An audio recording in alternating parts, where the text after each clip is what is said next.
Hello दोस्तों, एक बार फिर से आप सबका स्वागत है माइक्रो टीचिंग के इस फोर्थ एपिसोड में। मैं आपका दोस्त विनय कुमार। आज हम इस वीडियो में बात करेंगे ब्लैक बोर्ड स्किल यानी श्यामपट्ट कौशल और उसके लेसन प्लान बनाने के बारे में। श्यामपट्ट कौशल यह एक ऐसा महत्वपूर्ण कौशल है जिसमें हर एक छात्र अध्यापक को कुशल होना बहुत ज़रूरी होता है। ब्लैक बोर्ड सीखने सिखाने का एक ऐसा माध्यम है जिसमें शिक्षक व विद्यार्थी दोनों को ही लाभ प्राप्त होता है। जहां यह शिक्षक के लिए छोटी से छोटी बातों को समझाने में सहायक होता है, वहीं विद्यार्थियों के लिए कठिन विषय को आसानी से समझने में सहायक होता है। एक्चुअली इससे क्या होता है कि छात्रों की दर्शनेंद्रियां सक्रिय होती हैं और उनके विकासात्मक चिंतन के लिए अधिक स्ट्रांग उद्दीपन प्राप्त होता है। उनका ध्यान केंद्रित होता है और उसमें रुचि उत्पन्न होती है। यहाँ एक बात हमेशा ध्यान रखनी चाहिए कि श्यामपट्ट पर लिखते समय एक छात्र अध्यापक को हमेशा टेढ़ा खड़ा रहना चाहिए, यानी 45 डिग्री के अंश पर, न कि कक्षा की ओर पीठ करके। ऐसा करने से आप कक्षा में हो रही प्रतिक्रिया पर भी बरोबर नज़र रख सकेंगे और कक्षा को सुचारू रूप से संचालित कर सकेंगे। ब्लैक बोर्ड पर आप जो भी लिखें वह सरल, स्पष्ट तथा एक सीधी लाइन में लिखें और लिखते समय उन शब्दों को बोलते रहना चाहिए तथा प्रयोग के पश्चात ब्लैक बोर्ड को साफ कर देना चाहिए। इसको और अच्छे से डिटेल में प्रैक्टिकली समझने के लिए आइए लेसन प्लान की ओर चलते हैं कि कैसे इसका लेसन प्लान बनाया जाए। आपका लेसन प्लान कुछ इस तरीके से रहेगा। तो सबसे पहले ऊपर सूक्ष्म शिक्षण पाठ्य योजना संख्या लिख लेंगे और फिर कौशल का नाम श्यामपट्ट कौशल, विद्यालय का नाम, दिनांक, कक्षा जिसमें आप पढ़ाने जा रहे हैं, चक्र यानी पीरियड कौन सा है, समय 6 मिनट, विषय नागरिक शास्त्र और अंत में प्रकरण जो विषय वस्तु आपको पढ़ानी है वो। हमने समझने के लिए यहाँ उदाहरण के तौर पर प्रकरण चुना है संसद। फिर इसके बाद घटक आता है, अर्थात इस कौशल के जो भी इम्पोर्टेंट कंपोनेंट्स हैं उसको यहाँ लिख लेंगे। नंबर 1, अक्षर स्पष्ट होने चाहिए। नंबर 2, अक्षरों का आकार उपयुक्त होना चाहिए। ऐसा ना हो कि लिखते समय आप एक अक्षर छोटा तो दूसरा अक्षर बड़ा लिख दें। ऐसा बिल्कुल ना करें, बल्कि उनके आकार उपयुक्त होने चाहिए। इसके बाद नंबर 3, शब्दों का अंतराल उपयुक्त होना चाहिए, यानी 2 शब्दों के बीच में समुचित स्थान होना चाहिए। नंबर 4, अक्षरों की मोटाई चौड़ाई समान होनी चाहिए। नंबर 5, शब्द और वाक्य एक सीधी रेखा में होनी चाहिए। नंबर 6, 2 पंक्तियों के बीच समान व उपयुक्त अंतराल होना चाहिए, अर्थात पहली व दूसरी लाइन के बीच एक प्रॉपर एंड इक्वल गैपिंग होनी चाहिए।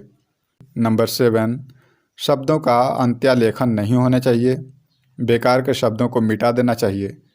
नंबर 8, श्यामपट्ट कार्य में संक्षिप्तता एवं स्पष्टता होनी चाहिए। श्यामपट्ट पर आप जो भी लिखें वह थोड़े में ही परंतु सारगर्भित हो और स्पष्ट हो। अगला पॉइंट है, आवश्यकता अनुसार रंगीन चौक का प्रयोग करना चाहिए। नेक्स्ट, ध्यान केंद्रित करने हेतु मुख्य बिंदुओं तथा शब्दों को रेखांकित करना चाहिए। जो भी इम्पोर्टेंट पॉइंट हों उसको हाईलाइट करनी चाहिए। इसके लिए चाहे तो आप उन शब्दों को अंडरलाइन कर सकते हैं जिससे छात्रों का भी ध्यान उस पर बना रहे। नंबर 11, रेखा चित्रों का प्रयोग करना चाहिए। रेखा चित्रों का प्रयोग करने से बच्चे कठिन विषय को भी आसानी से समझ जाते हैं, इसलिए समय समय पर ज़रूरत के अनुसार रेखा चित्रों का प्रयोग करना चाहिए।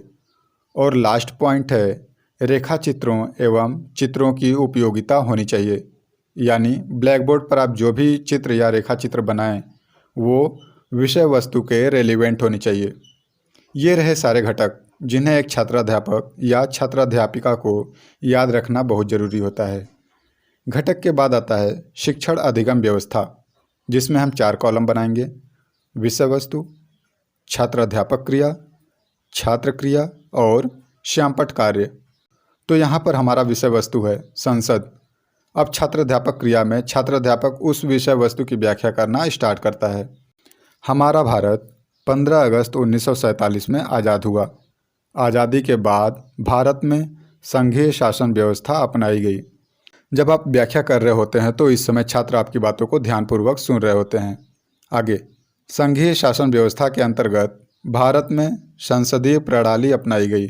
इसी संसदीय शासन प्रणाली में हम संसद को व्यवस्थापिका कहते हैं। व्याख्या के बीच बीच में आप छात्रों से प्रश्न भी पूछते रहिए ताकि ये मालूम चलता रहे कि छात्र आपकी बातों को कितना सुन और समझ पा रहे हैं। तो आपने उनसे पहला प्रश्न पूछा कि हमारा भारत कब आज़ाद हुआ। छात्र उत्तर देंगे, हमारा भारत 15 अगस्त 1947 को आज़ाद हुआ। इस पॉइंट को आप ब्लैक बोर्ड पर मेंशन भी कर सकते हैं। भारत आज़ाद हुआ 15 अगस्त 1947। अब आपने उनसे दूसरा प्रश्न किया, संघीय शासन व्यवस्था के अंतर्गत भारत में कौन सी शासन प्रणाली अपनाई गई। उधर से छात्र जवाब देंगे, संसदीय शासन प्रणाली। इसके बाद आपने फिर से व्याख्या करना स्टार्ट किया। संसद के 3 अंग होते हैं। नंबर 1 लोकसभा, नंबर 2 राज्यसभा और नंबर 3 राष्ट्रपति, जिसमें लोकसभा को हम निम्न सदन तथा राज्यसभा को उच्च सदन भी कहते हैं। फिर आपने छात्रों से इस बीच प्रश्न किया कि संसद के तीनों अंगों का नाम क्या है। छात्र जवाब देंगे, लोकसभा, राज्यसभा और राष्ट्रपति। आपने उनसे दूसरा प्रश्न पूछा, लोकसभा को हम कौन सा सदन कहते हैं। जवाब आया, लोकसभा को हम निम्न सदन कहते हैं। अगला क्वेश्चन, और राज्यसभा को हम कौन सा सदन कहते हैं। उधर से उत्तर आया, राज्यसभा को हम उच्च सदन कहते हैं। संपटकार में आप इन्हें दर्शा भी सकते हैं कुछ इस तरह, जैसे संसद और उनके तीनों अंगों के नाम लोकसभा, राज्यसभा और राष्ट्रपति। नेक्स्ट पॉइंट आप मेंशन कर सकते हैं, जैसे लोकसभा निम्न सदन होता है और राज्यसभा उच्च सदन होता है। शिक्षण अधिगम व्यवस्था के बाद आता है निरीक्षण तालिका। निरीक्षण तालिका में निरीक्षणकर्ता या पर्यवेक्षक उन सभी घटकों की जांच करते हैं जो आपने पीछे पढ़ा। वह यह चेक करते हैं कि आपने कक्षा में पढ़ाने के दौरान उन सभी घटकों का समुचित प्रयोग किया या नहीं। यदि आपने सही प्रयोग किया है तो सही के कॉलम में सही का निशान और नहीं किया तो नहीं का निशान दर्शा दिया जाता है। जैसे नंबर 1, अक्षर स्पष्ट थे। ब्लैक बोर्ड यूज करते समय क्या छात्राध्यापक द्वारा लिखा गया अक्षर स्पष्ट थे। यदि हाँ तो हाँ, और यदि नहीं थे तो नहीं का मार्क लगा दिया जाता है निरीक्षणकर्ता द्वारा। ये निरीक्षण तालिका निरीक्षणकर्ता द्वारा भरी जाती है, न कि छात्राध्यापक द्वारा। इसी तरह बाकी के सभी घटकों की जांच की जाती है।